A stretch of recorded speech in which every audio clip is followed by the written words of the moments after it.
Samson is playing with his sin because he thinks he is the biggest, baddest, boldest man on the block, and that anything in which he does, God will turn into gold. It is not true, Christian. We can't be like Samson. Intentionally knowing the things in which we participate in are sinful, but because we're smarter than the average person, that those effects won't get to us. Remember, what is the very first way that we see that Samson is actually exposed in his account? The secret in which he told to a woman, and the woman told the people of the Philistines. So what does he know? He knows if I tell this woman the truth, somehow, some way, it's going to get to the Philistines and it's going to cause me harm. As long as I don't tell her, I can continue doing what I'm doing.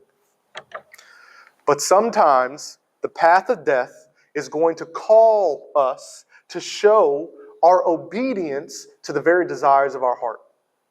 And she said to him in verse 15, "How can you say I love you when your heart is not with me? You have mocked me these 3 times, and you have not told me where your great strength lies." His sin, his love, his desire called him to a carpet. And what do you think that he did?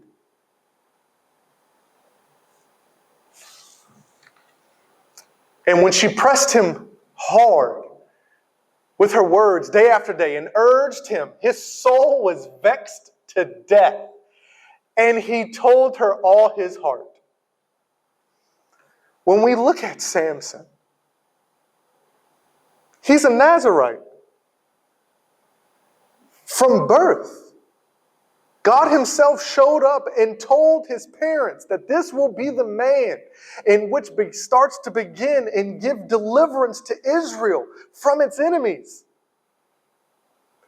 And at the end of his life, after he has spent 20 years being the judge of Israel, meaning he was the person in which Israel would go to him for direction, we find him giving of himself to have the desires of his heart that were completely against the God who had set him apart.